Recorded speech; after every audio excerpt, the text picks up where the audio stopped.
Electronic Arts are no strangers to chasing profits and sacrificing whatever they need to get to that. And thanks to a recent deep dive by Jason Schreier over at Bloomberg, we now have a lot more information on what exactly is going on at Bioware. And also, what exactly went on with Dragon Age The Veilguard, the now pretty infamous flop and not very well regarded last entry into the series. As a Dragon Age fan, it's really painful to say that. And you might have already seen this news, or you might have seen other people cover it, but there is a reason that I take my time to coalesce my thoughts into something that I think is useful, because I feel like the conclusion that a lot of people are missing on this is that this wasn't an accident. A lot of people have been very quick to blame BioWare themselves or the changes that have happened over the years at BioWare for the failure of the studio and the current situation that they're in, with the potential Mass Effect 5 that is still coming being their last hurrah. But when we read the article, and between the lines as well, we can see that BioWare has become what it is now, not because of natural things that happen in a studio, not because of creative differences or people leaving the studio and new leadership looking for new directions.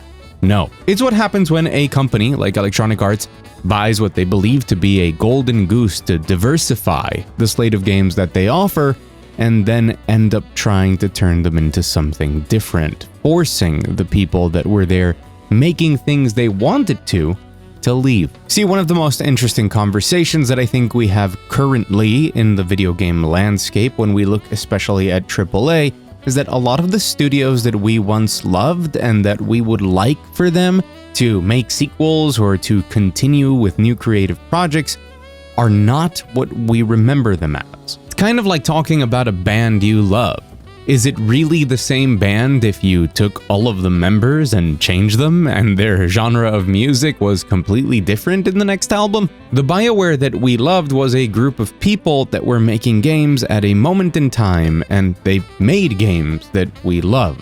And when we see the downfall of a studio, we tend to say that those people are no longer there. But the interesting question behind that is, why aren't they? That, to me, is the most interesting part about this window that Jason Schreier has given us into BioWare and their current state, and I wanted to give my thoughts on it. And it is just covered from head to toe in mismanagement, in misguided ideas, and in horrible practices that I hope that the video game industry can learn from. And so we're going to go through all of that, but hey, I'm Mug, and if you're new here, welcome. And if you're not new here, welcome back. It's really, really good to see you. Hot Gamer Summer is what we're celebrating here, so it's absolutely perfect that I'm pretty sure that any room that you enter, the temperature goes up. Keep up on the Hot Gamer Summer grind, you're looking great. And if you do enjoy the video at any point, make sure to hit the like button, helps the video reach farther, helps it reach more people, helps grow the channel. And if you enjoy the unique perspectives that I hope I bring to the world of games, be that reviews, news, retrospectives, then don't subscribe yet. Wait until the end of the video. Make sure that what I offer you is worth your time, because that's the most valuable thing you have. Let's get into it. Now, I'm going to leave a link to the original article on Bloomberg and the transcript of the article beyond the paywall that is available on Reddit, which, by the way, pretty common. Jason Schreier specifically tends to post free versions of his articles on Reddit, by the way, because I'm not here to narrate what's going on in the article. I'm here to talk about some specific points that I think are really important. And of course, I am going to add some of my own perspective into it, starting with the fact that Dragon Age The Veilguard's launch was questionable. I covered this at the time, but it was very suspicious that a lot of the people who had previewed Dragon Age The Veilguard and had less than stellar things to say were not sent review copies for the game, which is a very specific thing to do beyond the usual not sending out review codes or really not having that much press coverage before release. This was more of a very intentional manipulation to make sure that the day one scores were coming from people who liked the game more, which right from the start kind of reeked of a bit of desperation.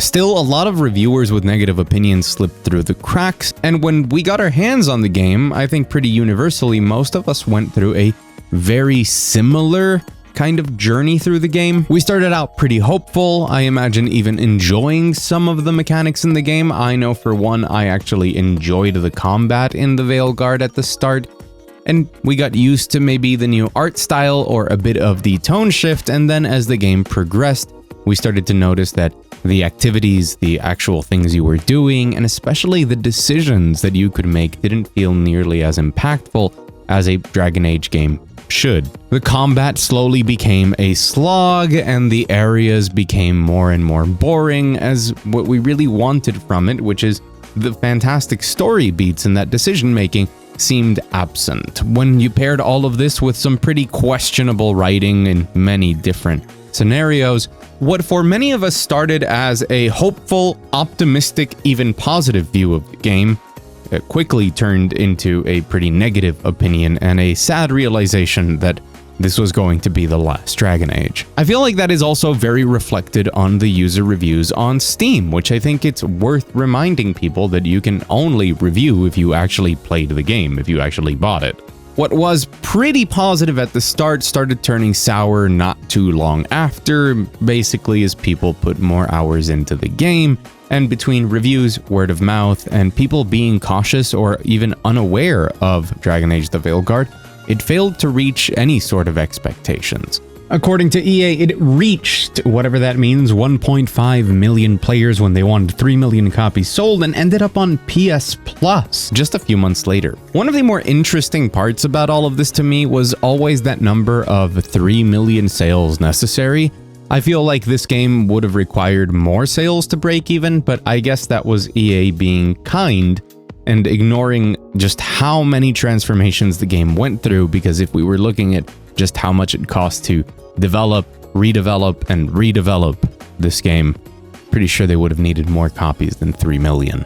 But I might be getting just a little bit ahead of myself, because it's important to remark that this also happened the same year that, for the first time in a very long time, EA Sports FC 25 did not perform to the standards of EA and actually dipped compared to previous years, which is enough to make pretty much everybody at EA panic. This led to a very dramatic share price drop, and in that earnings call, Andrew Wilson, CEO, said that while the Veilguard was successful in having very positive reviews and garnering some pretty good reviews from the people who played, it just did not resonate enough with a broad enough audience, which is a really funny thing to say if you think about it for more than a second, because actually a lot of the players were not happy, especially, you know, by the time they got to the end of the game. Great ending to the game, by the way, just like 20 hours before the ending,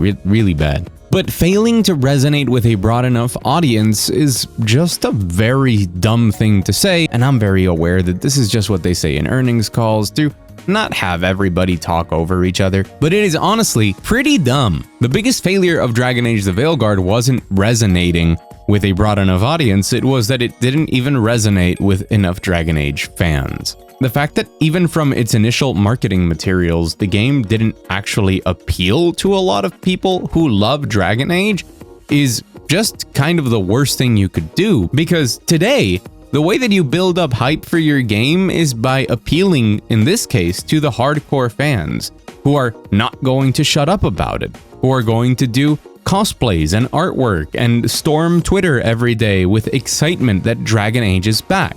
But when you have your diehard fans be kind of hesitant towards what you're even making, you're appealing to nobody. And the sad part about this story is that that decision was not made by Bioware. And this is where the story really explains why we ended up with a game like Veilguard. Despite Bioware's tremendous run of success with EA, including the Mass Effect trilogy and the Dragon Age trilogy that they released, I know some people have different opinions. Dragon Age is a complicated franchise, okay? All three games are very different, but generally pretty well liked. I mean, especially Origins, but you know. But after that, BioWare reached its first flop in Mass Effect Andromeda. And this was happening right around the time that everybody was starting to obsess with the live service craze.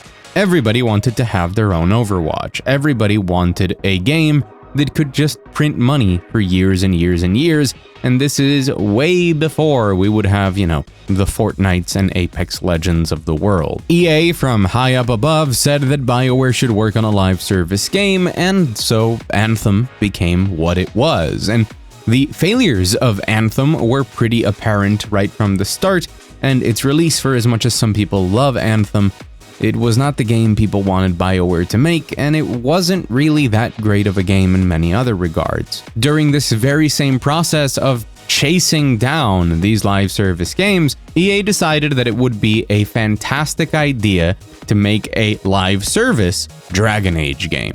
Pivot the franchise into this new burgeoning genre of games that print money. As shown in Jason's article in October of 2017, Mike Laidlaw, the creative director, summoned a lot of his colleagues into a conference room and pulled out a few pricey bottles of whiskey. He informed the team that the next Dragon Age was going to be a live service game, a decision that he disagreed with and that he was resigning.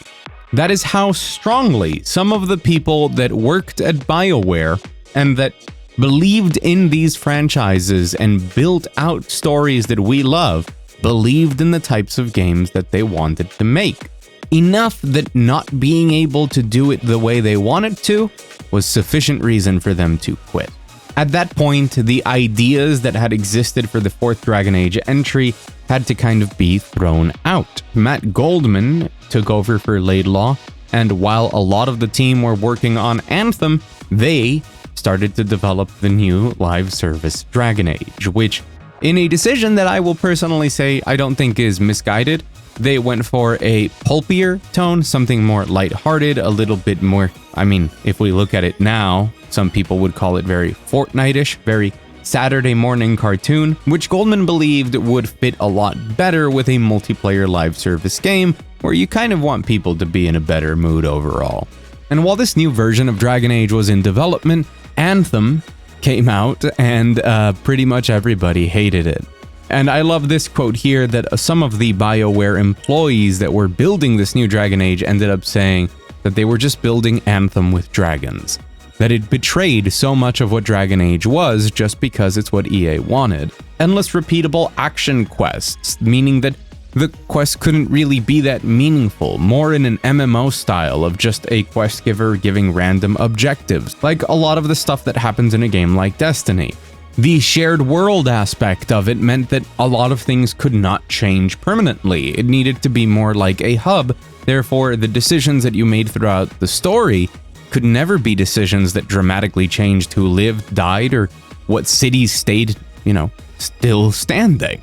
And as Bioware internally was so worried about making Anthem again, it seems that EA decided that that was a risky gamble as well, since after the pandemic, the news had arrived, not just that Casey Hudson, head of Bioware, and Dara, the head of Dragon Age, were quitting, but that after Gary McKay took over, the new Dragon Age would not be multiplayer. Now, you might be thinking that this is really good, and potentially it is, if this were treated like a separate project. For me, this is where the biggest mistake happened, and it is a mistake that comes from EA and not from Bioware. We've already seen so far that Electronic Arts is forcing people out by just making them do things that they don't want to do. They bought out Bioware because of their strengths, because what they were capable of doing. And instead of supporting the studio through the one flop of Mass Effect Andromeda and hoping for them to get back on their feet and do what they were great at, they kept pushing for them to do things like Anthem and Project Morrison, the live service Dragon Age, to the point that the people who made the studio what it was had to leave, because why would you stick around to do something that you're not good at? But really, the most important crime isn't that they realized too late that they needed to pivot again. It's the fact that they never canceled the Dragon Age project. See, at this point, when you've had a game in development for basically 5 years, and it's gone from prototyping as the next Dragon Age and then changed into the multiplayer Dragon Age, and now it's changing back into something else, at that point, I think that the smart decision is to just cancel the project, salvage what little you can and just start fresh. But EA did not want that. There was already enough money and time sunk into this project, and what they wanted was for it to continue, but somehow magically be single player. Instead, quoting the article directly, what EA expected was for them to change the game's fundamental structure and recast the entire story on the fly. And they were given a year and a half and told to make it as appealing to as wide a market as possible. Such a smart decision. I'm sure that the fourth entry in a franchise steeped in lore and with dramatic gameplay changes in the past 3 entries is going to be well liked by as many people as possible. And here comes the massive, absolutely massive second mistake that EA made here in the actual development of the Veilguard, which was that deadline of a year and a half, that as the game kept getting tested, they kept pushing back because it wasn't good enough. But it wasn't good enough because they hadn't afforded the game time or pre-production or anything to really flesh it out. They were told to work with what they had and convert it into a more traditional Dragon Age experience, but also please make it for as broad of an audience as possible under this strict timeline. That meant that development had to go ahead as quickly as possible and making as little changes as possible, making the most use of everything that was already there to meet these strict deadlines. Every time that the game would not be as good as anybody wanted, they would delay it again, offering them more time. And I think it's pretty obvious to say that if the team had known from day one that they were going to get a fresh slate and a full 4 years of development time, they could have done things very, very differently than what is this cycle of just internally demanding deadlines and then pushing it back while keeping people working on what seems not like fulfilling a overall vision, but kind of patching every problem as it comes up. The issue is a lot of those problems couldn't be patched up because they were things like there's no real choices and consequences because the version of this game they had built didn't actually factor for those. It's one of the clearest things you can feel when playing Dragon Age The Veilguard, that the very few kind of big decisions with notable consequences in the game feel much more like big set pieces instead of the more natural way that a lot of the things in Mass Effect or Dragon Age worked before, where even the smallest stuff would reappear later on. And this is what happens when you don't have an actual document to work on the game from start to finish considering these things, and instead you just have to keep working. But it gets even worse, because at the tail end of everything, the Mass Effect team was brought on board to kind of help with Dragon Age The Veilguard and push it out the door. And the Mass Effect team, seeing what the Veilguard had become in all of this mess that EA had put them through, saw a game that was not very well planned out, not very well developed, and seemed to just be people patching as they went. And so the Mass Effect team took it upon themselves to overhaul a lot of the game and improving a lot of it, but sacrificing what the Dragon Age team had kind of built beforehand. And so the Mass Effect team pitched things like the ending sequence for Dragon Age The Veilguard, one of the sequences that I think everybody really enjoys of the game, with internal sentiment from the Dragon Age team being that they were told they couldn't pitch those sorts of things, that there was no budget to try and make that. But when the Mass Effect team pitched it, everybody at EA said, hey, this is great, what a great idea, go ahead and do it. So the condescending tone of EA and the Mass Effect team towards what remained of the Dragon Age team just harnessed a really negative energy throughout everything, and it's just kind of the final straw, or I guess dark cloud, over the development of The Veilguard, a game that seemed doomed since day one. It's a complex picture that really teaches us that video games need to be born with a vision, and that a lot of the big corporations that are just demanding these deadlines, that are just asking for solutions to problems that they themselves believe exist, don't actually understand what makes the games that they want to sell good. It proves that these hierarchical structures of a lot of these publishers and studios doesn't work because they betrayed the whole reason that BioWare was bought. The whole idea of diversifying what EA offered, that was gone the moment that they took the team and said, please make live service games. The only thing we can say with certainty is that BioWare with Mass Effect Andromeda didn't perform the way that we expected, but from that point onwards, I think it's very difficult to blame BioWare for changing, for being a different studio that is no longer the one we love. It seems to me, looking at this information, that they were very clearly pushed to change, that people were not literally, but very much emotionally and as a career choice pushed out of the studio, and that's where it lost its soul. Not because the people who made the games we love didn't want to keep making them, but because the people who told them what to do decided that they couldn't anymore. I think it's important to keep in mind that a lot of these big stories and these big flops have a lot of stuff behind the scenes that we don't know about, but the more time that I spend investigating the games industry, the more often I find that the biggest problems come from the people at the top that don't actually love making games, but definitely do love pleasing shareholders. What I find sad about that is that it often turns out that the best way to please your shareholders is to make great games, but they don't seem to understand that. At the end of the day, where we sit now is that there's about 36 people working on a Mass Effect 5, and where that project might lead or if it will ever come out is very much in question.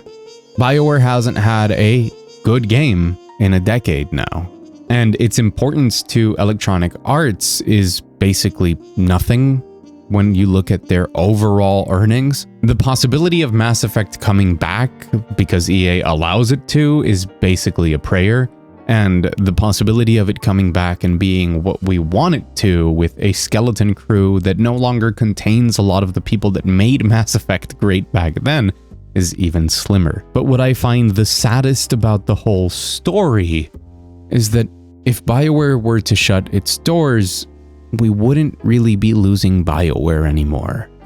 EA murdered BioWare pretty long time ago. This is why I'm always so excited when developers leave and start their own studios, because, hey, those can be terrible as well. And we've seen plenty of egomaniacs that definitely weren't capable of what they said they could, starting up studios that amount to nothing. But at least it's hope for people that are passionate about games to make games, instead of people following orders from others that maybe haven't even played one. And I'm very sad, because at the end of the day, we lost BioWare, sure, a long time ago, but we still lost it. Sure, we can treasure the games that they put out that we love, but we're greedy, we're gamers. We would have loved for the people who made those games that are special to us to continue making games in those franchises that we could care about, but that's not really a reality anymore. I hope that these sorts of things are lessons that we learn in the industry, and that big publishers and the new smaller publishers that are growing today, that the studios that are finding success as independents today and are going to grow into bigger companies, learn this and never make these mistakes again. And because of that, it is important that we think about these things, that we analyze them, and that we reiterate them. It's for the health of the industry that produces the games we love. And I have been Mug. And if you enjoyed this video, make sure to hit the like button. And if you want more of what I do here on the channel, maybe even subscribe or check out the channel. There's a bunch of videos of all sorts of things there that I think you'd probably enjoy. A very, very special thanks to the patrons and members up on the wall, the people who choose to directly support what I do. And it's people like them and you watching this right now that afford me the luxury of really sitting on these sorts of news pieces and attempting to come at you later with something worth your time. Thank you. It means the world to me that I don't have to race out day one, and I can really strive to do something different. As always, go out there, enjoy some great video games. and I'll see you again very soon.